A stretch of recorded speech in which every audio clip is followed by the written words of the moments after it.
Bueno, tenemos ya en la línea el médico internista Juan Carlos Said, máster en salud pública del Imperial College del Reino Unido, médico además del Hospital Sotero del Río, que era mencionado hoy en el informe de Axel Troncoso. Buenos días, doctor Said.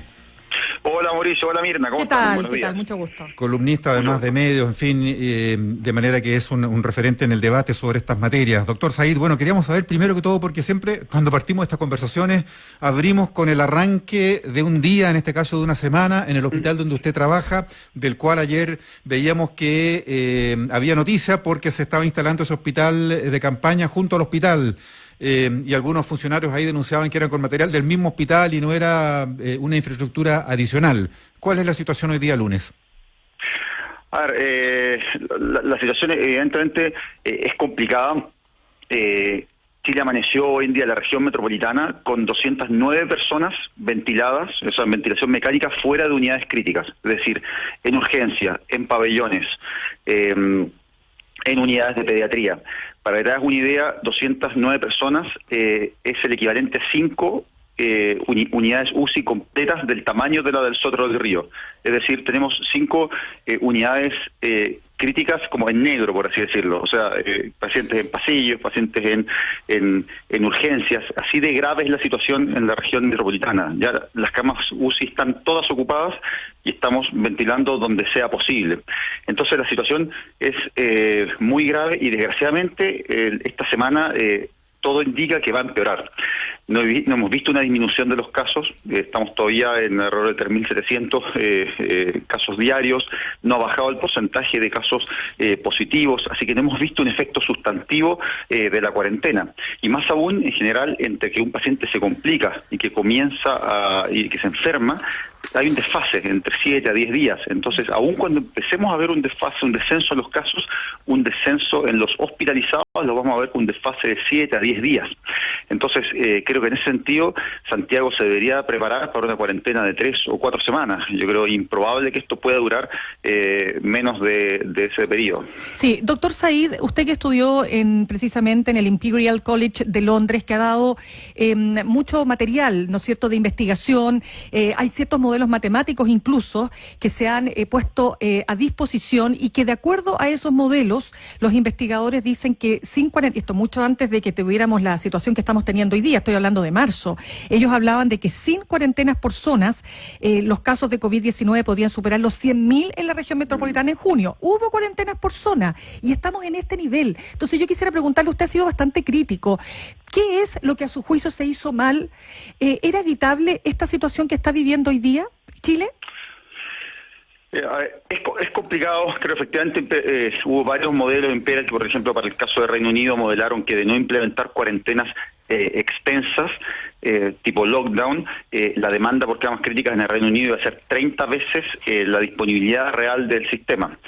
Creo efectivamente que en un principio las cuarentenas dinámicas parecieron funcionar, yo no les tenía mucha fe, más que nada porque una estrategia basada en cuarentenas dinámicas requiere tener información muy precisa, requiere que a uno le diagnostiquen, le entreguen el resultado dentro del día, que hay un sistema capaz de ubicar a los contactos de ese paciente dentro del día y aislar a esas personas efectivamente dentro del día. ¿Y qué implica también aislarlos? Implica que haya condiciones para aislamiento, o sea, que no haya situaciones de hacinamiento.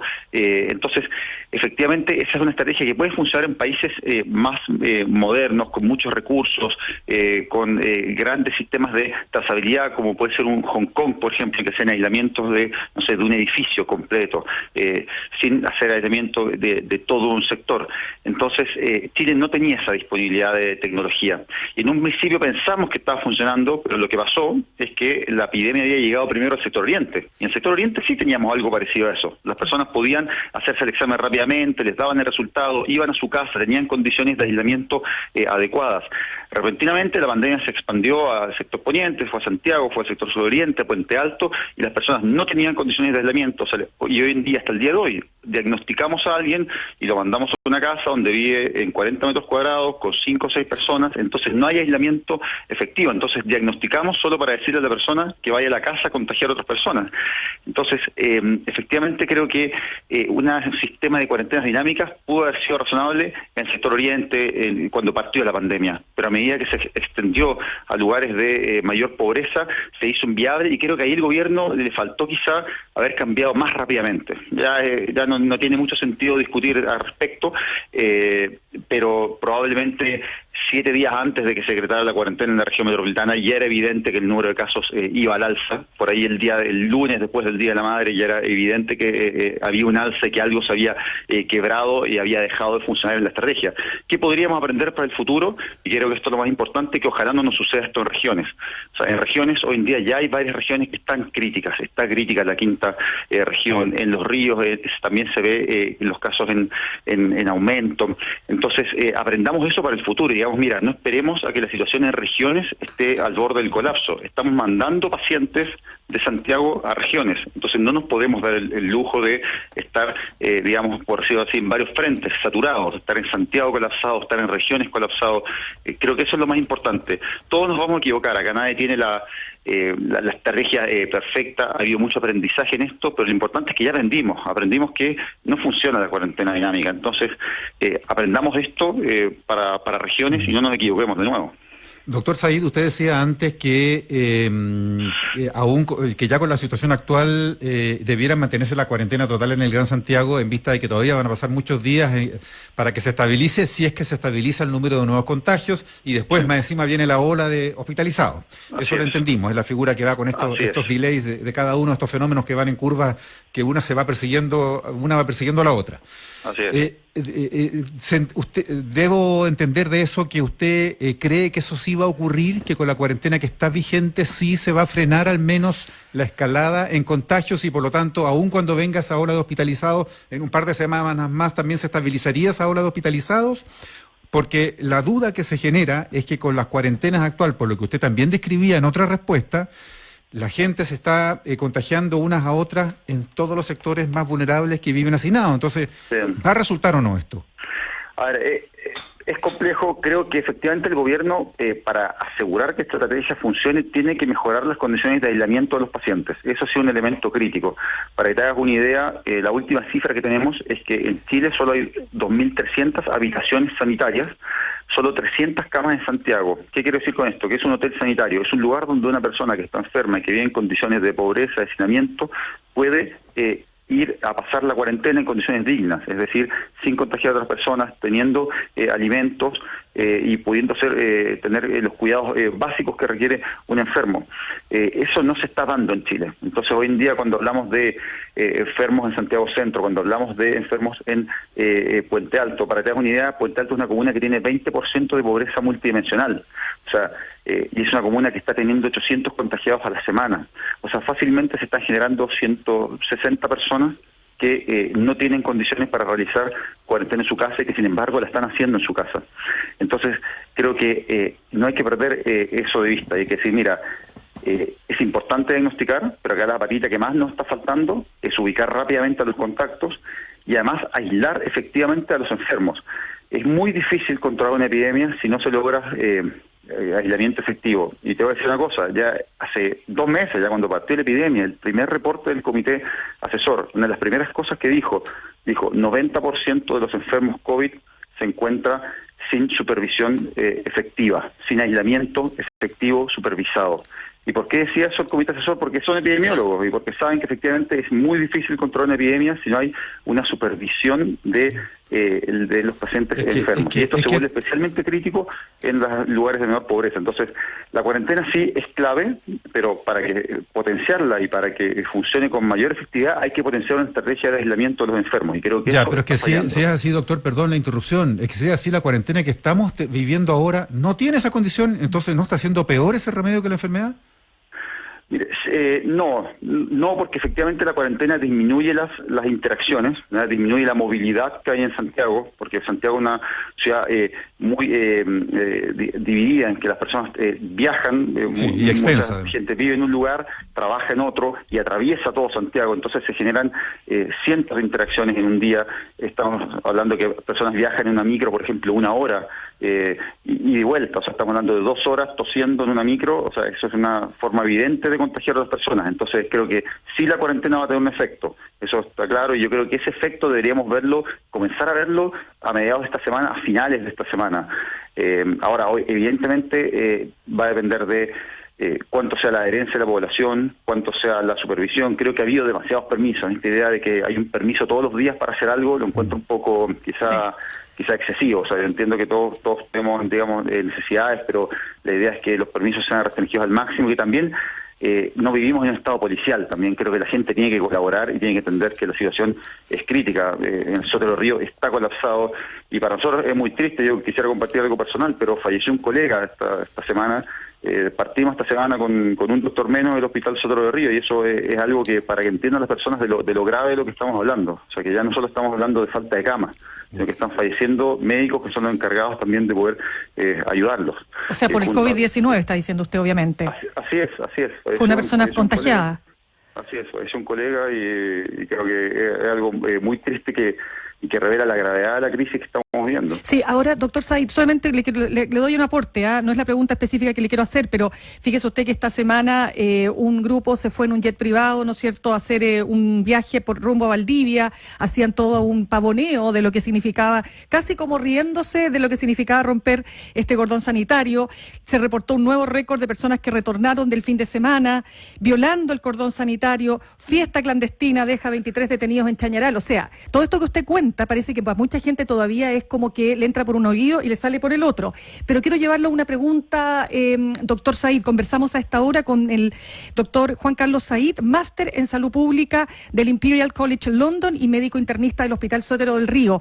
El ministro Mañalich, que comentaba que en regiones donde se ha logrado mantener efectivamente el control, como Aysén, de la pandemia, se podría retornar a clases. ¿Cómo ve usted esa situación? A ver, yo creo que hoy en día el país siempre lo ha sido, pero particularmente hoy el país es uno solo. O sea, hoy tenemos las camas críticas, son las que hay y son para todos los chilenos. Entonces el país no funciona como compartimentos estancos. O sea, no es un lugar donde efectivamente, mira, existe Talca y Talca se salva solo, existe Santiago y Santiago se salva solo. No es así. Todos dependemos unos de otros, especialmente en una situación de catástrofe. Entonces esta idea de que en Santiago puede estar un desastre en el fondo y en Arica se puede retomar la completa normalidad y viceversa, creo que no tiene un sentido sanitario. Y efectivamente estamos viendo que hoy en día, así como antes se trasladaron pacientes de Punta Arenas a Santiago, hoy en día se están trasladando pacientes de Santiago a regiones en forma masiva. O sea, todos los días se hacen traslados. Talca se llenó ahora con pacientes trasladados de Santiago. Entonces, decir que se puede retornar a la normalidad en regiones y al mismo tiempo al mismo tiempo que se desarrolla una catástrofe, porque esa es la verdad, una catástrofe en Santiago, me parece que es un sinsentido y un mensaje un poco contradictorio. Creo que hay que decirle a las personas que esto es una catástrofe a nivel país. Acá no hay nadie que se salve solo. Estamos todos en el mismo barco y tenemos que remar. O sea, decir, mira, efectivamente acá yo no me puedo desentender, no puedo decir, mira, yo vivo acá y da lo mismo lo que pasa alrededor mío. Creo que tenemos que tener un sentido más social en eso y entender que no estamos solos. Doctor Said, en estos días ha cobrado visibilidad y ha aprendido la campaña, ha aprendido al menos en lo comunicacional, no sé si hay gente que esté donando, me refiero a donar plasma. La campaña donantecovid.cl, hay un montón de instituciones que están detrás de esto, porque se ha comprobado o se habría comprobado que el plasma sanguíneo de personas que se recuperaron del coronavirus tiene los anticuerpos que pudieran ayudar a mejorar las defensas de pacientes que están hoy viéndolas muy duras ahí justamente por la infección. Pero el ministro Mañalich ayer descalificó esto, dijo que era peligroso, que podían transmitirse otras enfermedades. ¿Qué piensa usted de esta terapia? Mira, las terapias con plasma se han usado en otras enfermedades y se usan en Chile. Por ejemplo, se han usado para el ANTA, con efectividad. Creo que todavía es una terapia que está en el ámbito experimental y creo que en ese sentido yo diría que es positivo. Sé que hay varios protocolos que se está desarrollando a modo de un protocolo de investigación en la Universidad Católica y creo que en ese sentido es positivo. O sea, en la medida en que se empiece a probar esta técnica que tiene un sentido, una racionalidad médica, no es una locura, no es así como uno dice, mira, no, es que de repente a alguien se le ocurrió la cloroquina, no sé, esto es algo que efectivamente tiene una racionalidad médica y en la medida en que se pruebe en el contexto de un protocolo y se recopile información y se prueben resultados, creo que es algo que se debería promover. Pues se ha dicho que es lo mismo que una transfusión, que tiene un montón de exigencias porque no puede transfundirse la sangre de alguien que tenga una enfermedad. Hay mucho chequeo. Yo creo que en eso hay que ser claro, el sistema de transfusión en Chile es muy seguro. En Chile se hacen test para todas las enfermedades infecciosas. O sea, creo que decirle a las personas que en Chile transfundirse sangre es un riesgo no es real. O sea, bueno, evidentemente ningún procedimiento médico tiene riesgo cero, pero por supuesto. Pero si se cumple con todos los protocolos de la transfusión normal, sí puede ser entonces viable. Sí puede ser viable, te insisto, Mauricio, en el contexto de una investigación, no una terapia de efectividad probada, que yo te puedo decir, mira, efectivamente sí ha habido resultados auspiciosos. Y creo que en medicina, y sobre todo una enfermedad que la venimos descubriendo, que estamos conociendo, creo que hay que evaluar esto efectivamente y probarlo en el contexto de un protocolo de investigación y ver qué resultados salen. Bien. Doctor Juan Carlos Said, médico internista, Hospital Sotero del Río, máster del Imperial College de Londres. Muchas gracias por haber conversado con Adenio. Muchas gracias, Mauricio. Muchas gracias, Mirna.